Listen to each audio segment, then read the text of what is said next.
Hey guys, welcome to Banterman Bhatt. मैं हूं आपका होस्ट अचल भट्ट और आज मैं रिव्यू करूंगा योद्धा।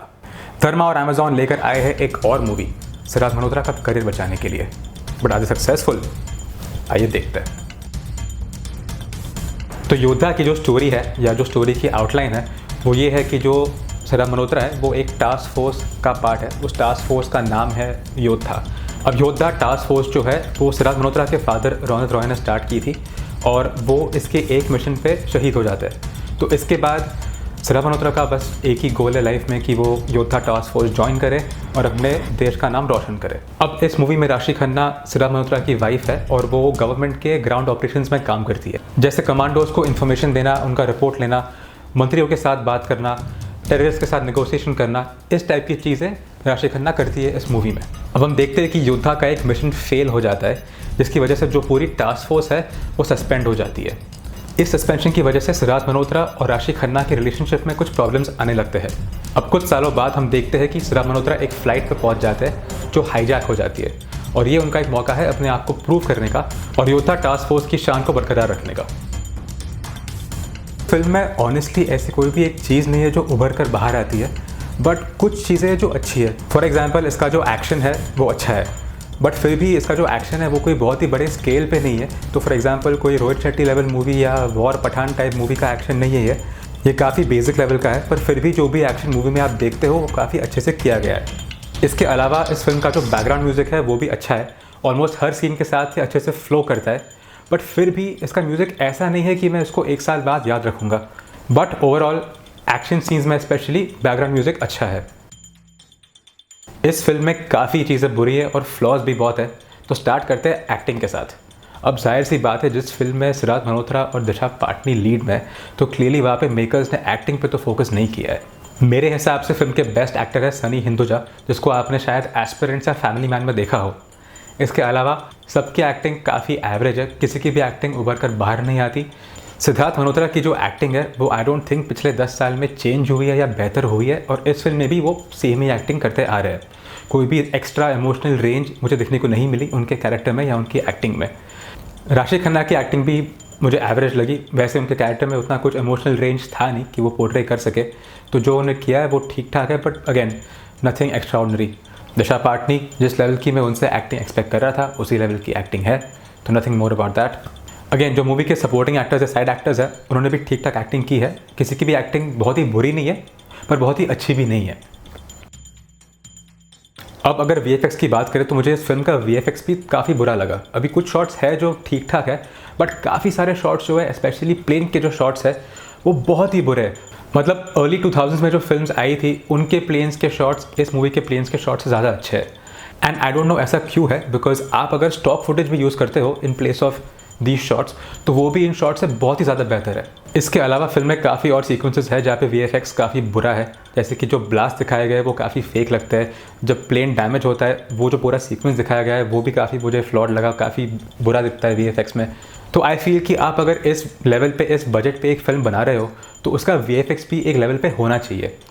अब बॉलीवुड में VFX ख़राब होने के काफ़ी रीजंस है। एक मेन रीज़न ये है कि जैसे ही मूवी ख़त्म हो जाती है, जैसे ही मूवी शूट हो जाती है, तो जो प्रोड्यूसर्स है वो नोटिस करते हैं कि उनका जो मेजर कॉस्ट है वो ओवर बजट चला गया है, और जो फिल्म का लास्ट पोर्शन है वो है उसका पोस्ट प्रोडक्शन, जिसमें VFX एक काफ़ी बड़ा कंपोनेंट है और सबसे महंगा कंपोनेंट है।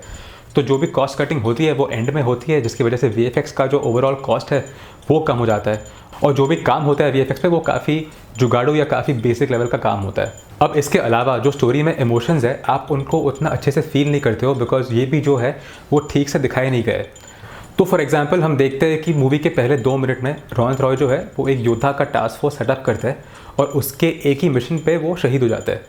बट इस पॉइंट पे हम उनके लिए कुछ फील नहीं करते बिकॉज हमने हार्डली उनको मूवी में देखा है। इसके अलावा मूवी में कई पॉइंट्स हैं जहाँ डायरेक्टर्स एक इमोशन दिखाने की कोशिश कर रहे हैं बट वो वर्क करता नहीं है। इसका सबसे बड़ा एग्जाम्पल है सिद्धार्थ मल्होत्रा और राशि खन्ना की केमिस्ट्री। अब इस मूवी में कोई भी इनका लव ट्रैक या कुछ दिखाया नहीं गया है, बस दिखाते हैं स्टार्ट से कि ये हस्बैंड एंड वाइफ है। तो इसकी वजह से इनकी जो केमिस्ट्री है वो हम कभी फील नहीं करते, और बाद में भी जो मूवी में सिचुएशंस आते हैं वह भी हम उनके साथ कनेक्ट नहीं कर पाते। इस मूवी में बहुत ही सारे फ्लॉज है, तो मैं स्टार्ट करता हूँ फिल्म के ओपनिंग सीन से। अब यहाँ हम देखते हैं कि इंडिया बांग्लादेश बॉर्डर पे एक होस्टेज सिचुएशन है और जो बांग्लादेशी टेररिस्ट है वो आधी हिंदी में और आधी बंगाली में बात कर रहे हैं। अब यहाँ पे कोई सेंस नहीं बनता कि बांग्लादेशी टेररिस्ट हिंदी में आपस में क्यों बात करेंगे। अब इस फिल्म में फ़्लाइट को लेकर काफ़ी सारे फ्लॉज है। फॉर एग्जांपल हम देखते हैं कि जो फ्लाइट है उसमें टर्बुलेंस हो रहा है और अपनी जो फ्लाइट है वो ऊपर नीचे जा रही है, वो पलट रही है और इस पॉइंट पे जो पैसेंजर्स है वो मस्त अपनी सीट पे बैठे हुए सीट बेल्ट लगा के थोड़ा बस इतना ए करके हिल रहे हैं, बट और कुछ नहीं। इसके अलावा जो ऑक्सीजन मास्क है वो पहले गिरते नहीं है, जब फ्लाइट पूरी पलट जाती है, जब फ्लाइट की पूरी बजी पड़ी है उस पॉइंट पर ऑक्सीजन मास्क नीचे गिरता है और तब भी लोग इन्हें पहनते नहीं है। हम दिखाते हैं कि एक दो सीन्स बाद हम देखते हैं कि जो लोग हैं तब वो ऑक्सीजन मास्क पहन रहे हैं और इस पॉइंट पे भी आधे लोगों ने ऑक्सीजन मास्क पहने नहीं है। तो फ्लाइट के टर्बुलेंस का एक जो टेंशन होता है या फ्लाइट के क्रैश होने का एक जो टेंशन होता है वो आप उतना महसूस करते नहीं हो और उसकी जो ओवरऑल एक्टिंग है और ओवरऑल जो एक्शन है वो भी उतना कन्विंसिंग है नहीं। अगर आपको कन्विंसिंग एक्शन देखना है एक ऐसे ही सीक्वेंस को लेकर तो society of the snow film देखिए जो नेटफ्लिक्स पे है।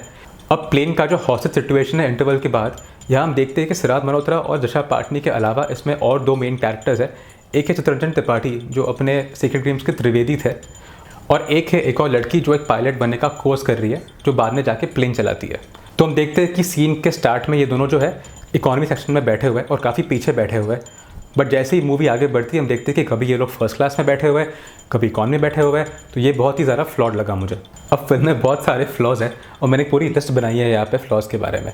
तो फॉर एग्जांपल हम देखते हैं कि जो फिल्म है उसमें जो डबिंग है वो थोड़ी इनकन्सिस्टेंट है। तो फॉर एग्जांपल जो एक्टर्स बोल रहे हैं वो कुछ और बोल रहे हैं और जो डब किया गया है वो कुछ और किया गया है। अभी अक्सर फिल्मों में शायद 2-3 बार होता है, बट यहाँ पे ऑलमोस्ट हर सीन में कोई ना कोई ऐसा वर्ड है जो चेंज किया गया है, कोई लाइन है जो एक्स्ट्रा बोली गई है। तो इसको आप विजिबली नोटिस करते हो कि जो एक्टर बोल रहा है और जो डायलॉग है वो अलग है। अब इसके अलावा मेरे पास इतने सारे पॉइंट्स हैं कि अगर मैं सारे पॉइंट्स पढ़ूंगा तो रिव्यू कभी ख़त्म नहीं होगा। तो एक काम करते हैं, वर्डिक्ट पे आते हैं।